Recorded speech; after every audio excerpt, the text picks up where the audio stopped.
Hey, Natural Born Sisters! Welcome to another episode of Kinky in the Kitchen, where every swirl, curl, coil, and wave is celebrated. You'll hear inspiring stories from women who have left straight hair, wigs, and weaves behind, despite the discrimination and bias, to reclaim their power by rocking their natural hair. Be it spiraled, kinky, defined, or straight. Whether you're already a natural sister or still finding the courage to unleash your beautiful coils, you're not alone, and you're in the right place. Let's get to know your host. She's passionate about inspiring Black women to rock their natural hair with confidence, teaching our Black natural hair-wearing women how to show up despite hair discrimination and biases. She's natural like you and rocks her kinks in the kitchen loud and proud. She's Lisa E., aka Natural Born Sistah. What's up, Natural Born Sistah? It's your girl, Lisa E., aka Natural Born Sistah, aka Living My Best Life. Welcome to the Kinky in the Kitchen podcast, the show that highlights Black women who are rocking their natural hair with confidence despite discrimination and bias. Welcome, sis. You're about to enter the abyss of professionalism, optimism, and intelligence. And in this series of episodes, you will hear women talk about their profession as it relates to their natural hair. Now, some have intertwined their professions with their natural hair journeys to help others, even just for themselves, as they have dove right in just to help sisters like you in their natural hair journey, just by sharing these stories. So we're back. We're back with the second episode of the professional edition of the Kinky in the Kitchen podcast. And as mentioned in episode 1, we have a lineup of beautiful Black smart women who will share their natural hair stories and their expertise in how it relates in their profession. And our second guest has included it all and is bringing out all the successes in her career as it relates to natural hair. Now, she holds multiple degrees in international relations and international education. She works with the youth to find ways to get out of their home country to study abroad. In order for her to solidify her discovery of her natural hair and see how it plays a part during the travels, she created a platform where she shares her experiences with natural hair and the reactions she discovered through discrimination while visiting these other countries. Yo, hear her story. Hear her interesting story, I should say, on her visit to Senegal. It will blow your mind. So sit back and relax and welcome Natural Born Sistah, Javonni McLaurin, aka the Natural Travelista. Hey, Javonni, how are you today? Good. How are you doing? I'm doing good. Welcome to the Kinky in the Kitchen podcast. It is a pleasure to have you on. Yes. Thank you so much. It's a pleasure to be here. Thank you for having me. Thank you. If it wasn't for people like you to come on, it wouldn't even be a show. So I'm so grateful as well. So right back at you, sis. So let's start with, I like to ask people what age they are, because I think it's important to know this. Like for those who try to relate to guests who are on the show, like they relate to their story, it's nice to know what age they are. So in case they say, oh, wow, they're my same age. So my next question is, what is your age? Yes. So I am currently 32. All right. That's a good age. I remember when I was 32. I'm having a good time. It's fun being in my early 30s. That's good. Because I even went natural in my early 30s. So that was a good time for me too. So learning process and all that good stuff. Yep. Great. So let's talk a little bit about what you do and how it relates to natural hair. Okay. Awesome. You want me to just kind of get started? I just want you to just dive in. Yep. Okay. Yeah. So my career is based in international education, international affairs, all things international. So I got my bachelor's in international relations at Hampton University, HBCU in Virginia. And then I went for my master's in international education, which more specifically looks at study abroad. So a lot of my work has been working with youth and working with students, either getting them to travel outside of the United States or even working internationally with youth, encouraging them to find ways to get out of their home country and study abroad, either in the US or elsewhere. Oh, nice. That's very interesting because you sound like you're well educated. How did that come about for you to, because you mentioned more than one type of degree, I believe I heard. So how did you get so far into that? What was it that Yeah. made you feel like you needed to do a lot more? Was it that you had big interest in this particular journey, or was it just something that you felt that you needed extra for in order to do what you wanted to do with it, if that makes sense? Yeah, no, that's a great question. It's pretty much been, I want to say it's almost like a snowball effect of multiple experiences that has led me to like want to learn more, want to grow more. And so in high school, I participated in a music tour to Europe. So I played the flute and the piccolo. And so it was about a 300 piece, I think, band that traveled to Europe for about 2 weeks and performed concerts and stuff like that. So that was my first time out of the country. And I just remember thinking like, there's a whole nother world out here. There's so much more to learn. And so I told myself, when I go to college, I'm going to make sure I study abroad. I want to spend like a semester or even a whole year, out of the country, taking classes and learning about a different culture. So when I got to Hampton, I was in the marching band, which if you know anything about HBCU marching bands, it takes up your life. But let me tell you, but I don't mean to cut you off, but let me tell you what I know about marching bands. I watched, what's the name of the movie? Drumline. That's how I know about marching bands. That is like a quintessential band movie. Okay. I feel like it's a requirement. You have to have watched Drumline at least 10 times to be a true band head. So it's on point how the story is with the schools and the bands and the more or less. Yeah, like they definitely took some liberties, but I think it does a pretty good job of like knowing what you're getting yourself into in college. Gotcha. Yeah. So essentially, like, I did that while I was in college, but I like really fought hard to make sure I saved space for study abroad. And so I traveled to Costa Rica in Central America for a semester. And that was the first time I really got to like build up my Spanish language skills. And that's also the first time I actually discovered that I had natural hair.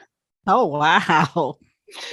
Because I had pretty much gotten a relaxer since as far as I can remember. And so, when you travel abroad, you're so worried about your hair. So I had braids like the first maybe month, but then I took the braids out and I got all this new growth and all this straight ends and I didn't know what to do. I'm like combing through it. I just had no exposure of how to take care of my hair. So everyone's like, oh yeah, you're going natural. And I'm like, wait, no, I didn't sign up for that. So I tell people I involuntarily went natural when I studied abroad. And we can get into that more, but yeah, essentially like going abroad in high school and college let me know that like this was the path I wanted to go on.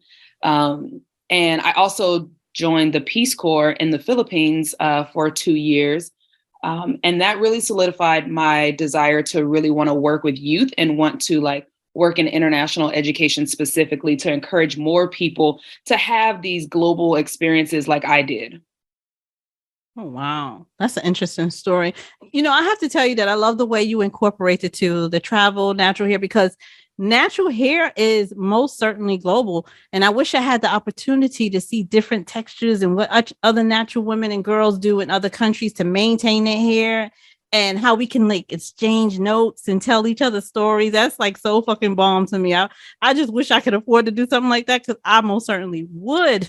Yes. I mean, I call it the Black travel movement, which is like really like Black people really being involved and eager to travel. That movement is becoming big. So there's so many women that have started like their own travel companies and that travels either to the continent of Africa or anywhere within the African diaspora, building community amongst women or Black Americans and like kind of, building that connection across the globe.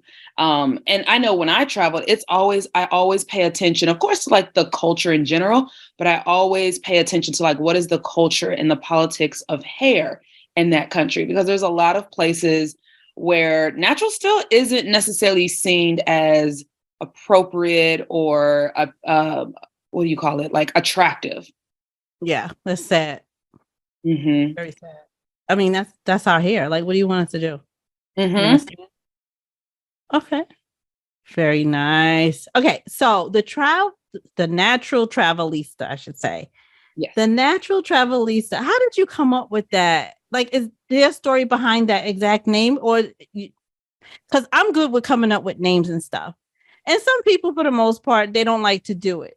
So I heard your story. It makes a whole lot of sense, but I'm sure you probably came up with the name after doing it all, or I'm not sure. It could have been before, but that's my assumption. Tell me how you came up with that.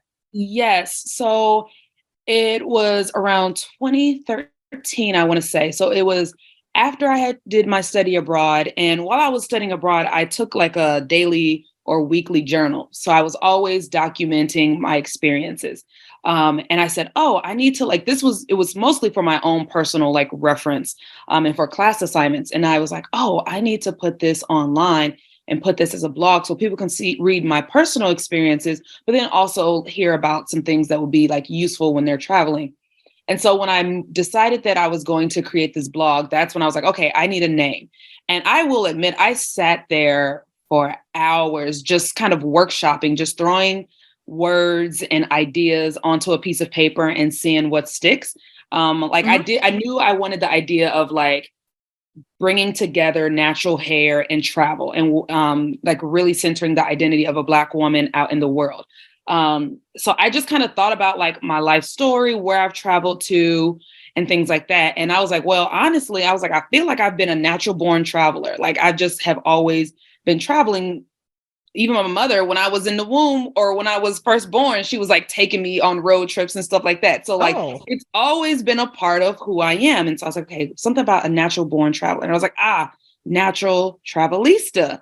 And so, yeah, once I saw that, I was like, that's it. That's it. And it has stuck with me ever since.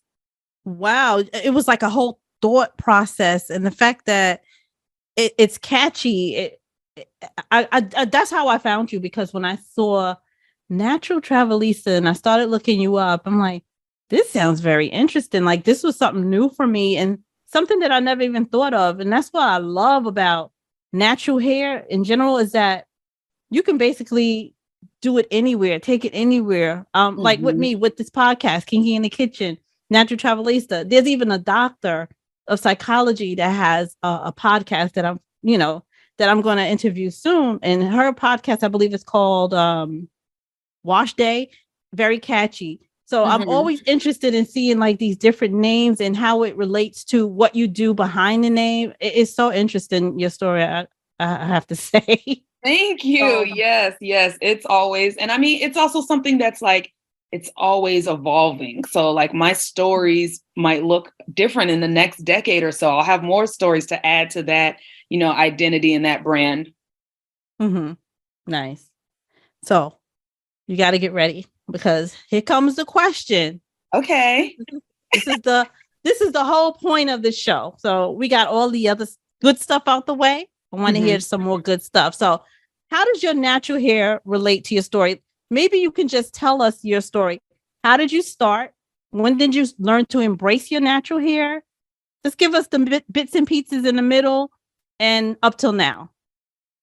Okay. Like I had mentioned, I had been getting relaxers as long as I can remember as a child. I didn't know anything else. And I didn't know anything besides, like, I just thought everyone got relaxers.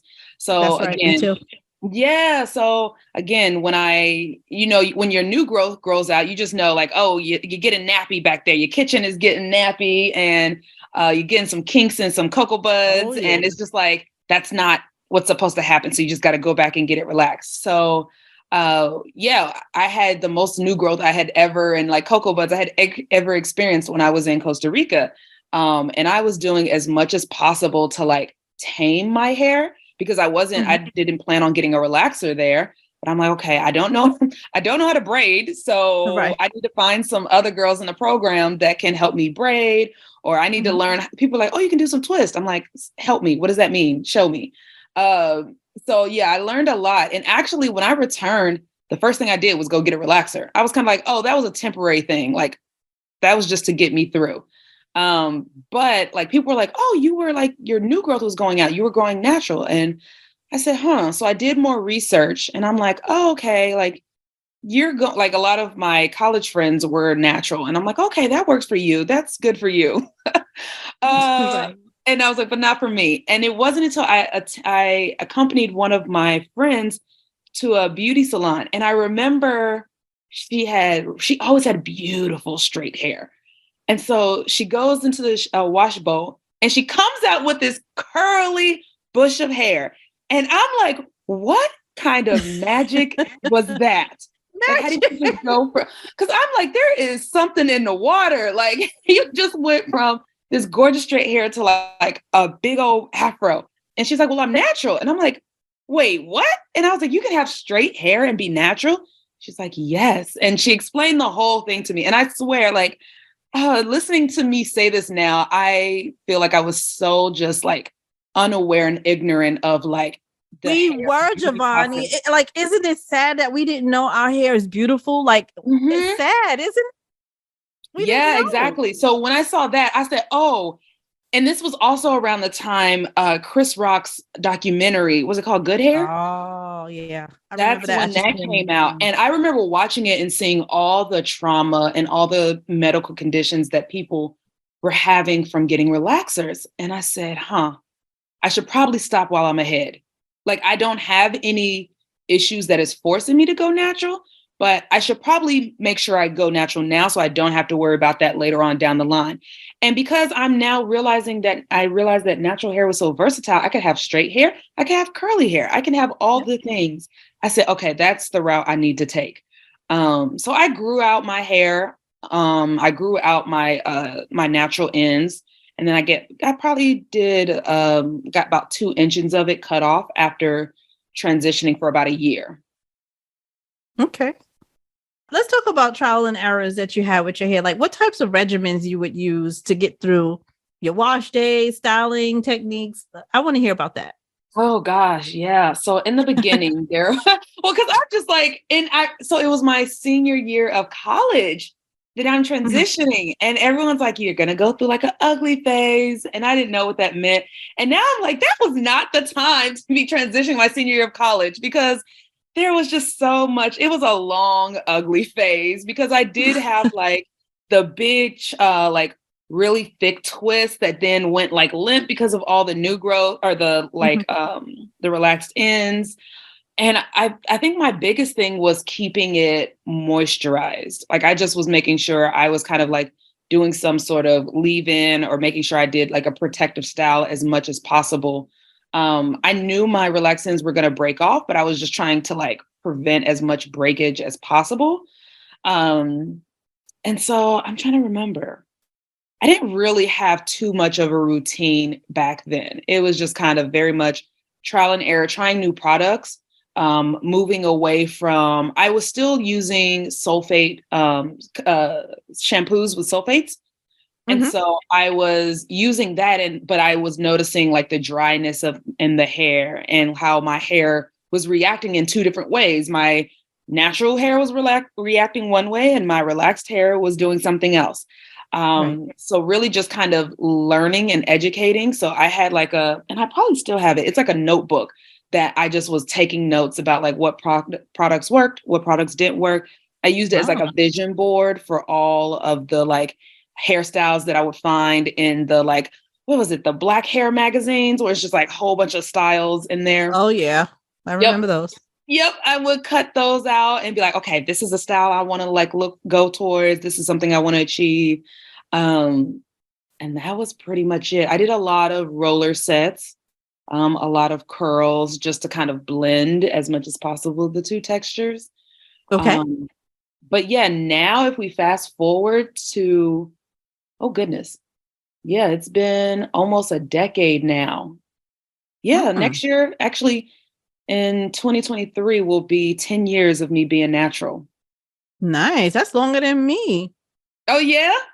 Yeah, I'm going on 3 years. I think I'm close to 3 years now. Yeah. I will say, yeah, I think I was paying more attention to like the months and the years in the very beginning. And then once I got comfortable with like, this is my hair, I just stopped paying attention. And so, yeah, now here we are 10 years later. Wow. But let me rephrase that. I'm not going to say I embrace my natural. Well, there's a difference for me. I embraced it 3 years ago. I wore natural hair. I went natural, like I said, in my 30s, like early 30s, but I would continue to wear protective styles, wigs, and weaves. Now, I noticed in your story, Javonni, you haven't worn wigs or weaves. Is that correct? I've done both. I do them seldomly. I do maybe a weave like once a year just to try it out.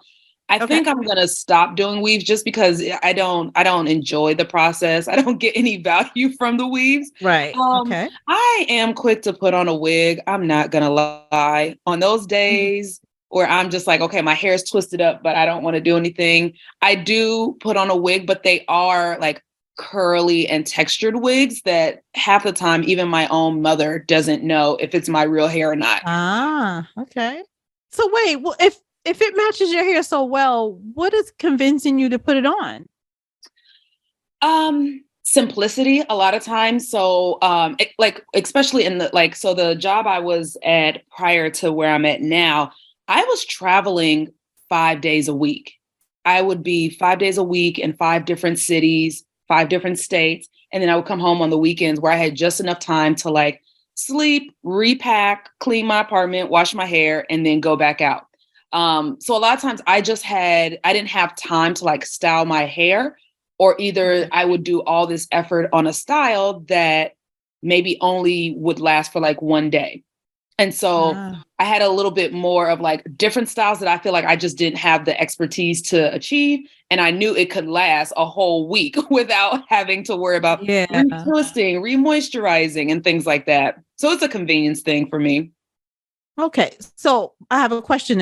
And so what did you do with your hair while it was underneath the wig? You still would moisturize it, or what was it like under there? Yeah, so a lot of times they're just, oh, I don't know how to braid, but I can do some flat twist. So I will just, I can do some solid flat twist now. Not me. I could braid, but I can't flat twist. Yeah, I feel like that's everyone else. And I just never could. That third strand of hair always trips me up. I love that third strand of hair. So yeah, I just do like straight twist back, flat twist going straight back like cornrows. And then what is nice about it is, so I don't do like, I'm very low maintenance with my wigs. I'm not the wigs where I do like lace fronts and I glue it down. Oh yeah. So I'm taking those off every night and just like kind of popping it back on. So yeah, I would just spray some like water or leave-in conditioner just to make sure it's getting some moisture. And that's about it. And that is actually helpful because then at the end of that week, I got another style. I can do my natural twist out and rock that for a couple of days. So I can kind of push and extend wash day. Yeah, that's a good idea. Mm-hmm. You was coming up with ideas and everything during your natural hair.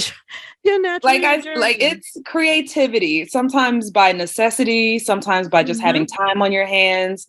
Yeah, you get creative. Right. So let me ask you this, because I noticed when you were talking, you constantly use the word or the term going natural. Now, do you believe we were going natural or we were already natural? Or do you believe we are embracing what we've already had? So I just want to hear your beliefs in it. Yes. No, that's very good. I think like technically, like I think if you're looking at like evolution in the science, like, yes, we are returning to the natural state of our hair. I know friends that they were natural maybe like all through elementary school and then they started getting relaxers. And I feel like for those people, returning natural is more appropriate because they remember a time when their hair was natural and when they like had their natural hair. I cannot remember that time. Okay. So for me, it was going natural because as far as I can remember, for me, like that natural state of like the style that my hair was in when I was first coming of age was in a relaxer and in a chemically altered state. Gotcha. So I usually say going natural because I'm going into this new experience of having my natural hair. And like you said, embracing the natural hair. All right. I can understand that, how you put it together. I think that, to me, that does make sense. Yeah. And I mean, that's my experience. Everyone probably has a different philosophy on that. Oh, yeah. Sure. Yeah, a lot of people have different. Some again, do you still have people that say that they're transitioning? And I don't think it's wrong. I think Mhm. that I and I just learned to use the word embrace, but because I used to use the word transitioning. So it's Mhm. like when you were born, you had natural hair. So you transitioned to straight hair by relaxing it. Now Mhm. you transition back to natural. Um, and don't and like again, everybody is different the way they want to say how it happens for them. And Right. again, I don't believe anybody is wrong. So kudos to you. That was a good explanation as to why you did use that terminology. You had mentioned something earlier. Um, what was it? About culture and politics. You know, you were talking about like your relation to the the natural travelista. Why I can't say it the right way? It's supposed to roll off my damn tongue. No, it trips up more people than you think. Okay, good. And I don't want to be the only one in the first one. So, I have a question that I like to ask my guests, and I don't think I've asked every single guest this, but after hearing you speak, I want to know if you've ever experienced any type of discrimination or racism when it came to your hair, especially with you traveling abroad so often. Mhm. Whether it's here or whether it was abroad anywhere, have you had any experiences of racism? Maybe somebody may have said something that hurt you or did something. Have you been bullied or just someone was just mean to you about wearing your hair? So there's one instance I remember when I traveled to Senegal, and it was the first time that it was my first time on the continent of Africa. So I didn't know what to expect and what my experience would be with people that were born in Africa and like their relation to Black Americans. Uh, Mhm. I was wearing pretty much the same clothes. I was staying with a host family. So I was going to the market with my host sister, and we were wearing about the same clothes. Um, and we were just walking up and down. And there was something I wanted to buy. And I like pointed to it, and she was like, "Oh, I'll go over and get it for you." Because she was like, they might charge like American prices or foreigner prices. And I never opened up my mouth to any of the vendors. So they didn't know if I spoke French or Wolof or anything like that. But she came back and she was like, they're still trying to charge prices because they said they know that you're American. And I'm like, Mm, yeah, I was kind of looking myself up and down, like, what is the giveaway? Like, how do they know just right. by me standing here? And the only thing I can think of is I had my natural hair out. Mhm.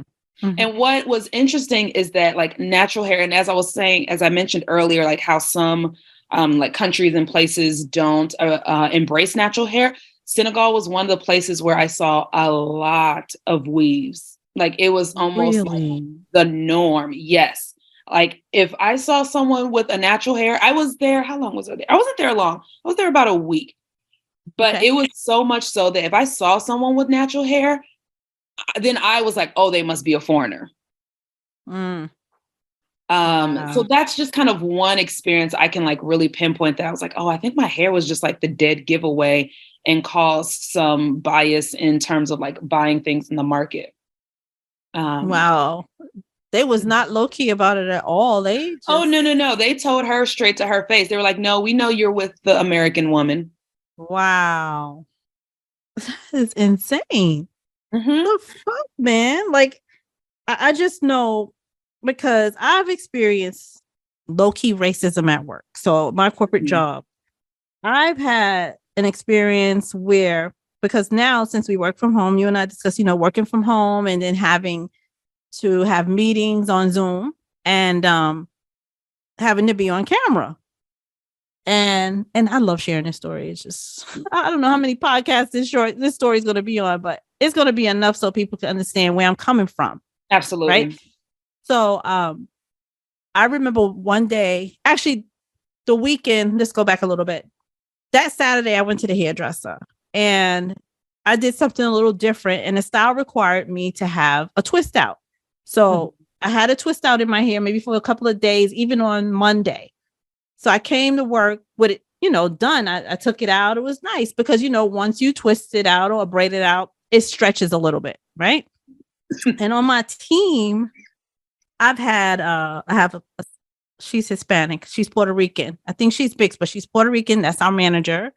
And we have an Italian guy and another guy. I don't know where he is, and myself. So it's only literally 4 of us on this team. And I said, no, I didn't say anything. I came on and the Italian guy, he says to me, Lisa, your hair looks nice. So I said, thank you. Now, reason why this is a thing or a story for me, ever since I've went natural, because I've been at this job going on almost 8 years, no, 7.5 years, 7.5 years. And ever since I've been natural, no one on the team or himself has ever said anything about my hair, about it looking nice. So I automatically go into defense mode, but I keep it to myself because I know the reason. I know the reason is because my hair is stretched. It's not that kinky natural stuff that you've been seeing all this time. Oh, Lisa stretched it now. I like that. So you know what Lisa did? Yes, I am talking in the third person. The next day I came in with it kinky. I wet the shit out of my hair. And the next day I went to work and it was kinky as fuck. And I just left it and I made sure it was like real tight curls, all my curls tight, because you're not going to put me in a box and say, just because you say my hair looks nice, that don't mean I care about what you say. Yeah, it was. To me, I took offense to it because I feel like, well, my hair, my real natural state is not nice enough for you, but I have to wear it straight in order for you to give me a compliment. I don't need your compliments. Right. Like, and I just want people to, right. I just don't want people to think that it's okay for you to have your little say about what should be done. I just did that because I wanted to, but I love my kinky hair and I don't need anybody to actually give me a compliment. You know what I'm saying? I don't need it because I like it and that's good enough for me. I love it actually. So yeah, I did feel some type of way. I really did. And especially like you said, if you've been going to the office and having your hair in a variety of styles, and this is the one style that is more, I guess, like Eurocentric and a little bit more stretched and straight, then all of a sudden it's worthy of praise. It's like, what you're saying, because like what you're saying or what you're not saying is that all these other times when my hair is curly, coily, as tight and shrinked as it is, that's not beautiful. Exactly. And that's how I felt. That's how the fuck I felt. It was so, oh God, I was on fire inside, but no one would understand it but me, you, all our Black sisters out there. We're the only ones that will understand and get that. You say it to somebody else, they're not going to get it. They're going to, well, I don't understand. I just said your hair looks nice. No, it doesn't work like that. I'm sorry. I'm sorry. And don't make it seem like this was done for you because it wasn't. So that was just the nature of the style. So I swear you go through stuff. I mean, I got stories for days because even when I used to wear, now my hair is gray and it's been gray since I was in my 20s. Now, what I would do, because since I wouldn't dye my hair, because for me, that's chemicals as well. Since I wouldn't dye my hair, if I wore weaves, wigs, braids, whatever it was, I would do it in gray hair. Right. And when you go to work like that, it's different. You can see a person that has their faces pretty much young and they have gray hair. So it's always going to be stares and questions. I remember one time I had this young lady in my, well, she wasn't touching it, but she did a 360 around my head. Oh no. Girl, that makes me uncomfortable because was you going to ask me a question that makes me even more uncomfortable? First, you do a 360 around my whole head because now you're like, they're very curious. And I get it. I get you being very curious, but some people don't care. They don't care if you see how they do it. And I guess it's natural for them and they think it's okay, but it does make the other person feel uncomfortable. Sometimes you got to have some kind of, tact to do it right. Maybe just go up to the person and start having a conversation and then maybe bring the hair up, but don't just come out of the elevator and you see me standing waiting for the elevator and just do a 360 act, because this person, I wasn't friends with her. Like, we didn't see each other every day. She worked on the other side of the office. But when we did see each other, we were cordial. And I was fine with that. But don't let me do my hair in a certain way, because she would always ask questions about my hair. And it made me very uncomfortable. So for me, that's a sort of low key discrimination. Like, I just feel like you're not doing it with everybody else. I'm being picked on. So yeah, that's how I felt. I think that is one thing, like in the workplace, that for whatever reason, black hair, natural hair it's seen as I don't know what's the right word I'm looking for, but it's seen as like a show or like a talking piece. And it's like, everyone else's hair is normalized. You don't go around saying like, oh, your hair is nice today. Like it's some sort of event. Right. But natural hair, I mean, and sometimes I laugh because I when I do wear my hair like in a twist out, it's usually big. My hair is thick. And so when I wear my hair out, it's a statement. Everyone is going to see it. And so, but it should just like, I try as much as possible when I'm going into the workplace to wear it in that state so that it's normalized. Right. Because I don't need like to be wearing like a straight wig all the time. In the moment I have my big afro, it's like, whoa, what's happening here? What's this? Oh my gosh, your hair. Like, let's just, you're going to see this hair all the time. And this needs to be like a non-factor. Like, unless we're talking about your hair at the same time, like, oh, you got new streaks. Oh, you got a different curl. Then no. Right. I love the way you put that. That's it. You hit the nail on the head with that explanation. That's exactly what it is. It's just annoying to me. I'm going to be proud of my natural kinks and coils. Mm-hmm. No one is not going to deter me from wearing them or make me change or whatever the case may be. That's not going to happen with me. It's not. The only other and that's time another reason why I did this podcast, because I want to put it out there. You know what I mean? So you hear it. Yes, for the whole world to hear. That's right. Well, Javonni, you have an awesome story. I really appreciate you coming on the show and sharing it with me. But before we go, I just want to know if there's anything else that you felt like you have missed that you wanted to tell us, anything else you just want to add to your story. No, I don't think there's anything else I want to add, but I just want to thank you again for having me. I really enjoyed being on the show. It was a great way to kind of save space for women with natural hair to share our stories. They're very similar, but they all have their unique points of view. So, just keep doing what you're doing. And thank you so much. Well, thank you. And again, like I told you before, if it wasn't for people like you to come on the show, I wouldn't even have a show. I'm sure this show helps so many people, even the women that has come on to be on the show. I just keep up with certain women and I'm so impressed by what's going on with them and their hair. It just makes me feel so good. So thank you. My pleasure. So you had a very interesting journey. We talked about your travel experience, your education, how you started with your natural hair journey, the very interesting experience that you had abroad, and I believe it was in Senegal. Am I correct in saying that? Yes, that's correct. Yes, I thought that was very interesting. Like, if it was something more to it, I would love to go into more detail of it, but I don't think there's more to it. It was like clear cut and dry. I just know that your friend is not from here. She's American, and that's it. You know what I mean? Oh, can I say one last thing? Absolutely. Okay. It's not representative of the whole continent because I went to Ghana for a month, totally different experience.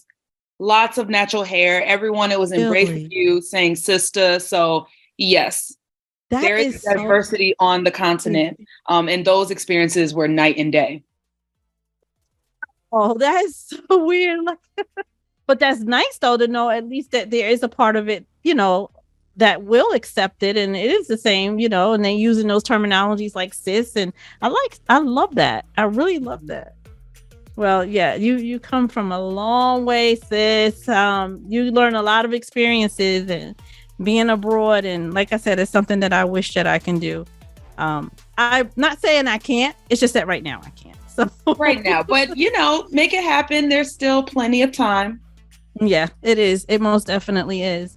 So again, thank you for coming on the show, Javonni. I really appreciate you coming on, and you have a great rest of your day. Absolutely. And you as well. Thank you. I told you, Javonni has amazing stories, education, and experiences that will inspire us all. And what did you think of that Senegal story?